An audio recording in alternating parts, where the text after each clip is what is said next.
It's good to be here this evening. I'm trying something new, so bear with me as I go through this. We're going to try this headset, and we're going to explore the stage a little bit, so bear with me as I be nomadic tonight, as I said earlier. Thank you for the prayer on my behalf. Tonight I want to talk about responding to adversity, and I want to put it to you in the form of an analogy to start with. Most of us, at some point or another, can think of a time where we were part of a surprise, whether you were the recipient or as part of the people giving the surprise, whether it's a gift, whether it's a party, maybe it's a trip. And you know that sometimes you start to figure out, if you're the recipient, you might start to figure out what's going on. And you start to ask questions, and the people who are planning this surprise for you are like, hey, don't ask those questions, it's fine. Being dismissive of you. And then you start to get irritated. You're like, why are you, just tell me what's going on, right? I know that I just recently had a surprise gift from my parents, and it was a quilt of all of my shirts from elementary through high school.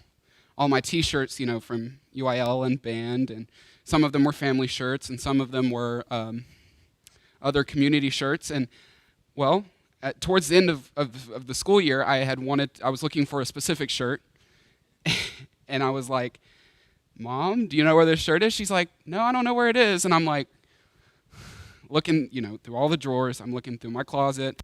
I have looked everywhere, and it is nowhere to be found. And I'm like, does a shirt just disappear? I'm like, Mom, does a shirt just disappear? She's like, yep, I guess it does. And I'm just, I got irritated, and I was like, I really needed the shirt for today, but it's not here. Come to find out later, I'm thankful that the shirt wasn't there, because that's a very nice gift. But oftentimes we do find ourselves irritated that we may not know what's going on with whatever it is. And if you're part of the people giving the plan, you know that sometimes you might feel that irritation from the person you're trying to surprise, and then afterwards they feel bad because they knew what it was about. They knew why the surprise was going to be given. Now, I want to relate that story tonight to what we're going to talk about, that analogy, and we're going to look at it in the terms of the story of Job. Now, I'm going to give hopefully a brief explanation of the story of Job.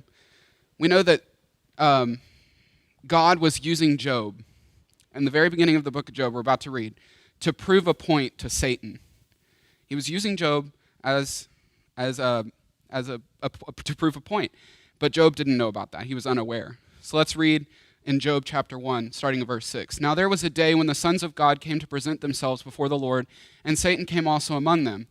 And the Lord said unto Satan, Whence comest thou? Then Satan answered the Lord and said, From going to and fro in the earth, and from walking up and down in it. And the Lord said unto Satan, Hast thou considered my servant Job, that there is none like him in the earth, a perfect and an upright man, one that feareth God and escheweth evil? Then Satan answered the Lord and said, Doth Job fear God for naught? Hast not thou made an hedge about him, and about his house, and about all that he hath on every side? Thou hast blessed the work of his hands, and his substance is increased in the land. But put forth thine hand now, and touch all that he hath, and he will curse thee to thy face. And the Lord said unto Satan, Behold, all that he hath is in thy power.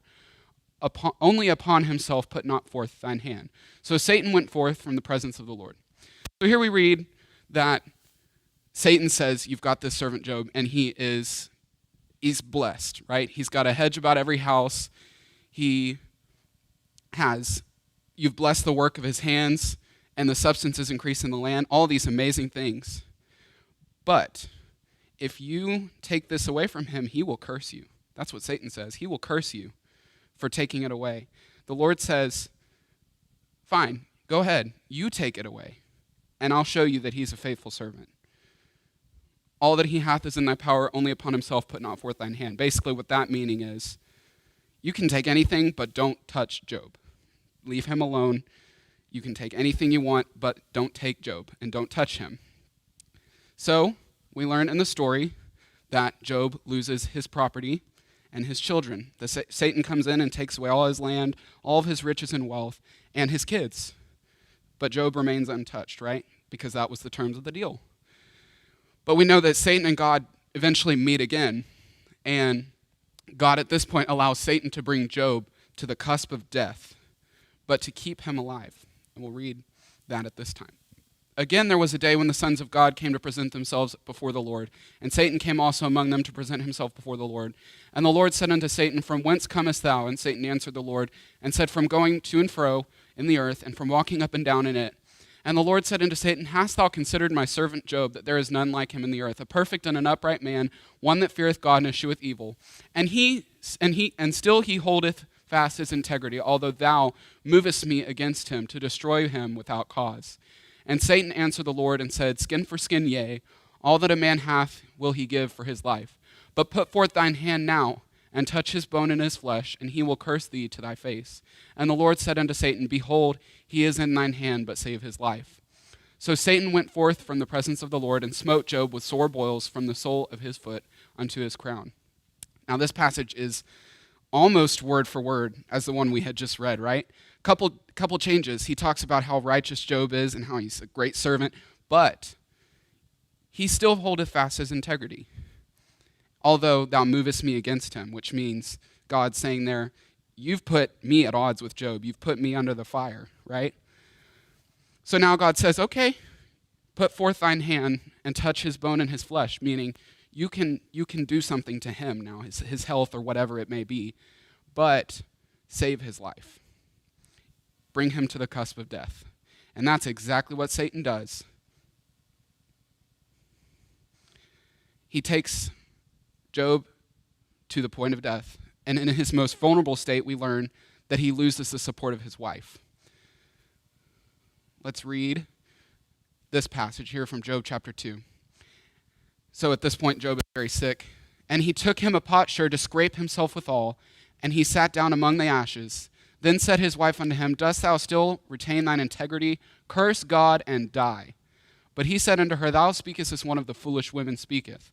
What, shall we receive good at the hand of God, and shall we not receive evil?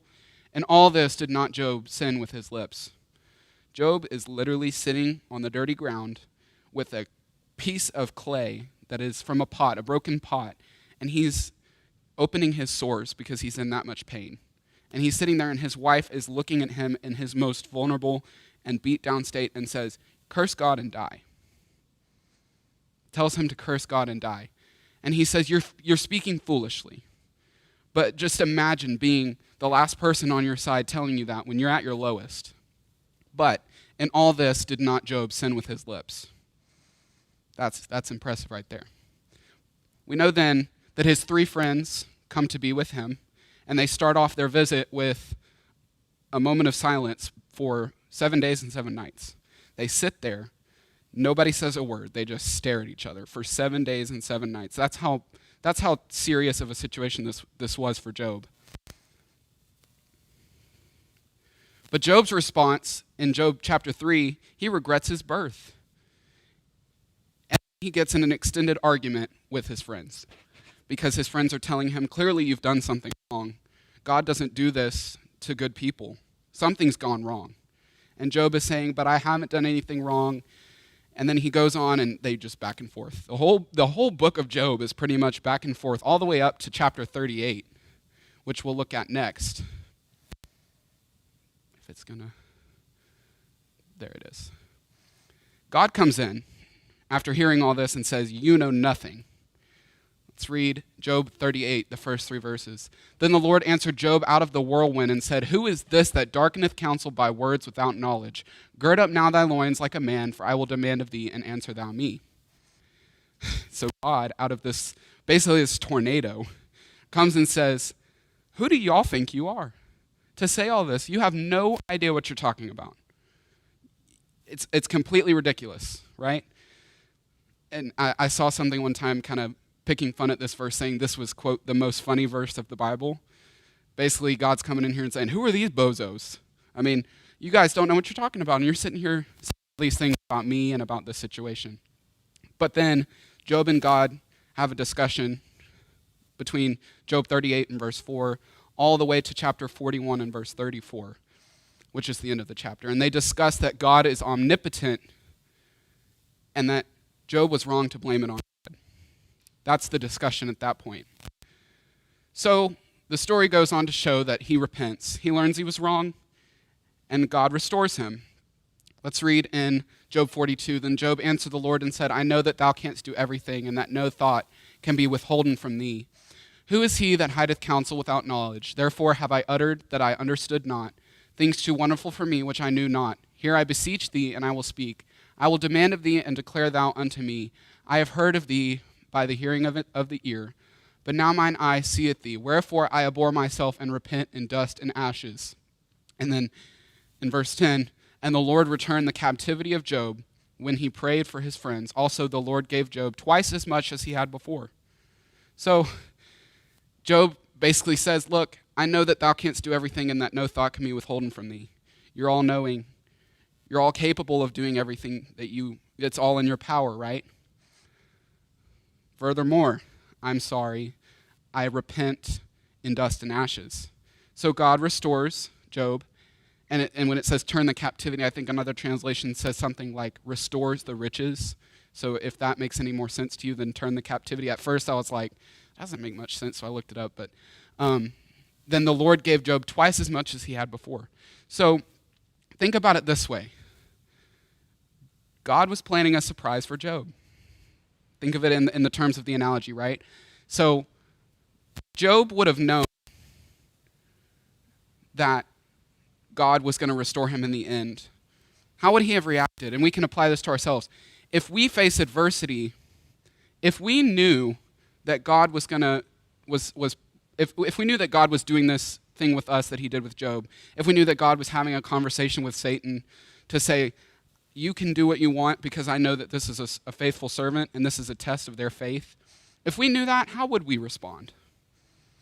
And we're going to look at 3 different ways that we typically respond to these adversities and how we should relook at those responses. And also, the same question, if we knew that our reward was awaiting us, how would we respond to our adversity? In the same way that I responded to missing shirt, I wish I would have known that it was all for good, or I wouldn't have responded that way. And not that I responded wrong, I was just frustrated that the shirt was just magically disappeared. Let's look at fear, because when we face adversity, a lot of times we have an immense fear. One typical response to adversity is fear of what lies ahead. And a lot of times we ask ourselves questions like these. Is my loved one going to be okay? We ask ourselves those questions.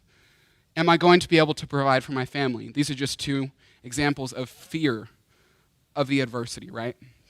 And these are part of human nature to ask, but let's put it into perspective. 1 Samuel chapter 17 and verse 24. At this point, the Israelites are about to be, or they're fighting with the Philistines, and Goliath is about to attack, and this is when David's about to stand up and take over. But the men of Israel, when they saw the man, fled from him and were sore afraid, him being Goliath. So we know here that these Israelites are terrified of Goliath. I mean, who wouldn't be? If he's really as big as they say he is, I mean, who wouldn't be afraid of him? Sore afraid. So the men of Israel definitely were, but think about it this way. If the men of Israel knew that David was going to take on Goliath, would they have run away? Or would they have stayed there to support him? And would they have realized that things were going to work out, right?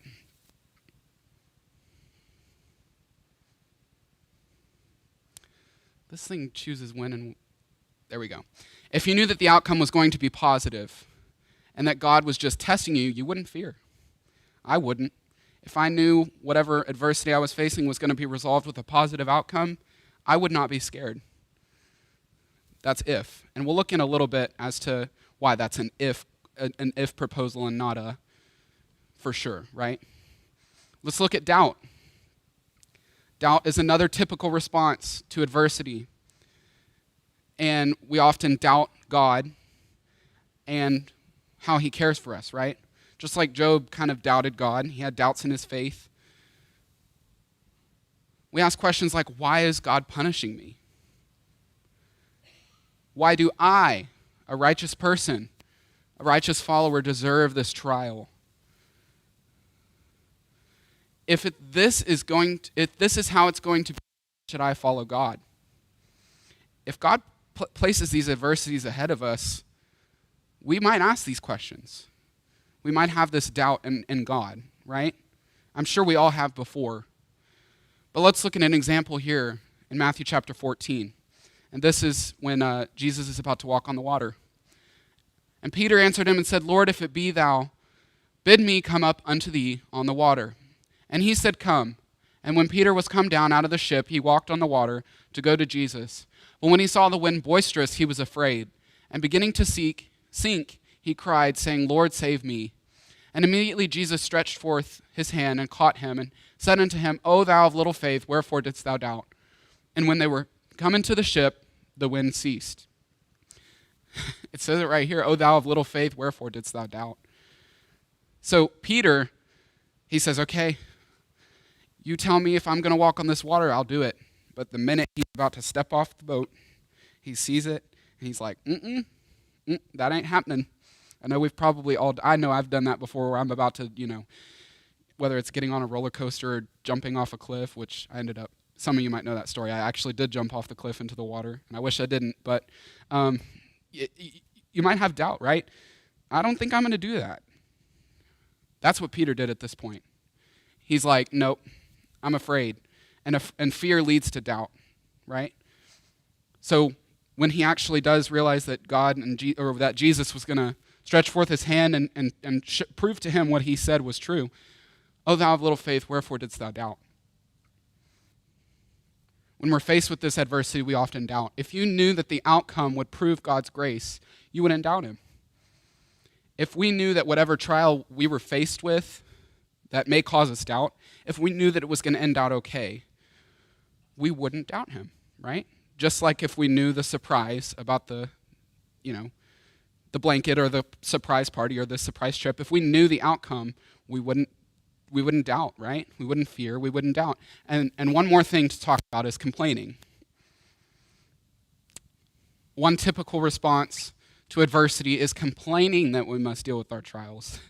I'm very notorious for this. I actually won, there's a Fundy Award at Sterling Band. I'm not there anymore, of course, because I graduated, but I won the World Champion Complainer Award for 3 years in a row. So I'm notorious for this, right? So I'm as much preaching myself as I am to anyone else, right? We ask ourselves, why me? Oh, why me? This is not fair, right? It's not fair that I must deal with this and the others don't have to. We look at other people and we see they don't have the same struggle we do. It's not fair, right? These are questions we ask ourselves. I don't want to handle my problems. I don't want to do it. That's a complaint. Numbers 14 and verse 2. This is when the children of Israel are being led by Moses and Aaron, and they're wandering in the wilderness, right? And all the children of Israel murmured against Moses and against Aaron, and the whole congregation said unto him, Would God that we had died in the land of Egypt, or would God we had died in this wilderness? They're saying, we're going to die either way. Were we going to die in Egypt, or are we going to die in this wilderness? They're complaining. They're murmuring. Murmuring is the word there that means complaining. If we did a word study on that, it would show that word is complaining, right? They complained to Moses and Aaron, why are we doing this? It's not fair. I don't want to do it, right? If the children of Israel knew that at the end of that journey that it would work out for them, if we knew that God would relieve us of our trials, we would not complain that we had to deal with them. We would be thankful that it resolved, right? And oftentimes we are when they do resolve themselves. Now let's ask ourselves the question, is God doing this with us? In the story of Job, it's written in the scripture that God and Satan discussed this. Can we know for sure that God and Satan are having a discussion every single time we face a trial? And the answer is no. We can't know that it's happening each time we face adversity, right? We'll never know. But we can't say that it isn't happening. We can't say one way or the other because we don't know what God is planning for us, right? What we do know is that God tells us we will be tested with trials. And this is when I pull out James 1 and verse 2 and through 4. My brethren, count it all joy when you fall into diverse temptations, knowing this, that the trying of your faith worketh patience. But let patience have her perfect work, that ye may be perfect and entire, wanting nothing. when ye fall into diverse temptations, not if you fall into diverse temptations. We know that it's going to happen. We know we're going to be pushed with trials. But knowing this, knowing that when you fall into diverse temptations, the trying of your faith, it will be hard. We will be tried. It's not supposed to be easy, right? The trying of your faith, we know will be tested. Let's look at a righteous response to fear, since we talked about what we typically do. Let's talk about a righteous response to fear. Psalm 118 and verse 6. The Lord is on my side, I will not fear. What can man do unto me? Isaiah 12 and 2. Behold, God is my salvation. I will trust and not be afraid. For the Lord Jehovah is my strength and my song. He also is become my salvation. So even though we may not know for sure that we'll be delivered from our trials, we know for sure, because it's said in the Bible, that we should not fear and we should not be afraid and put faith in God. The Lord Jehovah is my strength and my song. He also has become my salvation. Right? So even though God and the devil may not be having a conversation every time we have an issue, it may be happening, but we can't know. We do know for sure that we will be tried, but we should not fear, right? Likewise, a righteous response to doubt. Hebrews 10, starting in verse 19. Having therefore, brethren, boldness to enter into the holiest by the blood of Jesus, by a new and living way, which he hath consecrated for us through the veil, that is to say, his flesh. And having an high priest over the house of God, let us draw near with a true heart and full assurance of faith, having our hearts sprinkled from an evil conscience and our bodies washed with pure water. Let us hold fast the profession of our faith without wavering, for he is faithful that promised. So, here we talk about holding fast the profession of our faith, right? Even though we're going to be tried, we cannot doubt. Hold fast the profession of our faith without wavering. That's difficult. I mean, we all know how it feels to have doubt in God when we're faced with a certain issue in life, right? It's difficult, but we've got to hold fast the profession of our faith without wavering. That's the righteous response to doubt. And lastly, a righteous response to complaining. Philippians 2 and verse 14. Do all things without murmurings and disputings. It's right there. It says it for us, right? We know not to complain. It's a commandment, right? We cannot be so down about our trials and be so upset that we have to deal with them and be asking questions of why us and it's not fair. All those things, those are things that are just so easy to think about our trials, but we know that we cannot do it with murmuring and disputing. So,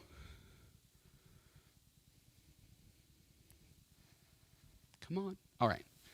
We can't know that God will resolve our adversity in this life, but we know that he promises eternal blessings to the faithful. When we're faced with a trial or an adversity, we can't know that it's going to work out, right? Like we just said, we can't know that God and Satan are making a deal. We can't know that it'll work out, and it may not. We've seen that before. We've seen people that adversity results in the end of life. We know that's happened to many people before. But if we remain faithful and face those adversities without fear, without doubt, and without complaining, we know we're promised eternal blessings. So even if your trial results in the end of your life, you cannot have those things. You cannot be afraid. You cannot complain, and you cannot have doubt in God, because we know that he promises those eternal blessings. 2 Corinthians 4, starting verse 16, for which cause we faint not, but though our outward man perish, yet the inward man is renewed day by day. For our light affliction, which is but for a moment, worketh for us a far more exceeding and eternal weight of glory, while we look not at the things which are seen, but at the things which are not seen. For the things which are seen are temporal, but the things which are not seen are eternal. Though our outward man perish, that's us knowing that sometimes it's going to end in death, physical death. The inward man is renewed day by day. Our light affliction, which is just for a moment. Anything you encounter on earth, any trial, adversity, issue, problem that you face in life is for a moment in the grand scheme of things, because God is eternal. A far more exceeding and eternal weight of glory.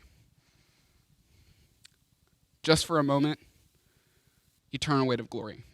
Those are two very different things. And it is very hard to understand that sometimes, because we see this life as, this is it, This is all I have to deal with, this life. But we have to remember that whatever we encounter is just for a moment. The things which are not seen and the things that are seen, referring to things of this earth and things of heaven. Temporal and eternal.